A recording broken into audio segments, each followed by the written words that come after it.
This story just keeps getting crazier. The Daily Wire reporting, quote, every parent should watch this, end quote. Elon Musk retweets what is a woman to his 140 million followers. Indeed, here it is, and currently sitting at 21.7 million views with 177,000 likes, 52,000 retweets, and 3,477 quotes. Elon following up saying, consenting adults should do whatever makes them happy, provided it does not harm others, but a child is not capable of consent, which is why we have laws protecting minors. As for the film itself, which is a critical look at transgender ideology, it's currently sitting at 28.4 million views, at least the tweet with the movie embedded in it is. We don't know how many people actually watched the film, much less watched it all the way through. But again, the story here is just insane. The Daily Wire struck a deal with Twitter to put this film out for free for 24 hours on Twitter. They were going to have a special launch page for it, contract signed, and then yesterday when they were supposed to do it, Twitter pulled out of the contract saying, no, this is actually hate speech, and not only are we pulling out of the deal, but if you post the film, we're going to label it hateful content and disallow liking and sharing, which if you watched my last video, they indeed delivered on. You couldn't like it, you couldn't share it, and so people were going nuts, tagging Elon. Finally, Elon said, whoa, what's going on here? Said, that's not right. Misgendering is allowed on the platform, even if he doesn't personally do it. So he removed the hateful conduct tag, allowed the Daily Wire to post it, and you can see now is personally retweeting the film. So it's sitting at over 120,000 likes, nearly 50,000 retweets. So this has to be a W for Daily Wire. I mean, I've been looking at the staff's Twitter feeds, and they're all, super happy with this launch. How could you not be? How much more success can you expect than the owner of the platform, one of the most powerful people in the world, Elon Musk, tweeting it out? Taking a look at Matt Walsh's page, he's the star of the documentary. He's the guy going around interviewing people.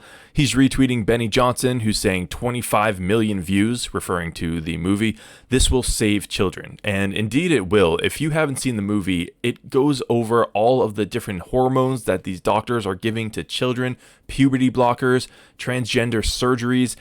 It's terrifying what's actually happening, and that's why this is so important, and it was so concerning when some middle management at Twitter, which we'll get to in a minute, was suppressing it. Earlier today, Matt tweeted, quote, it's been a wild 24 hours. It began with Twitter labeling our film hate speech and completely suppressing it, and ends with all the suppression lifted and Elon Musk himself tweeting out the film and urging people to watch it. A huge win. So yeah, like I said, they're taking this as a W. As for who the heck was suppressing this thing in the first place that caused Elon to have to intervene, the Daily Wire has an interesting report.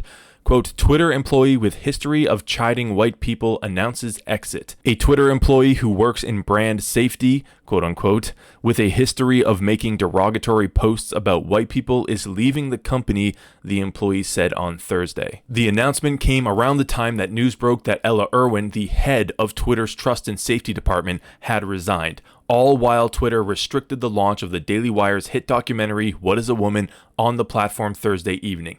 Now, we don't know that these things are connected, but come on. They absolutely are, because the Trust and Safety Department are the ones putting the hateful conduct labels on tweets, and yesterday caused an absolute firestorm with half of Twitter tagging Elon Musk saying, you lied to us about freedom of speech, you're a hypocrite, what is this suppression Orwellian nonsense? And Elon Musk, sure enough, had to intervene with Trust and Safety, fix all of this, restore Twitter's reputation and their relationship with the Daily Wire, who's a huge advertiser. So my suspicion is that heads rolled here. Elon said, you guys gotta get out. Keep in mind that since buying Twitter, Elon Musk has laid off 80% of the staff, so it's not like he's afraid to let people go, and he's doing all this in hopes of, leaning up Twitter, making it profitable.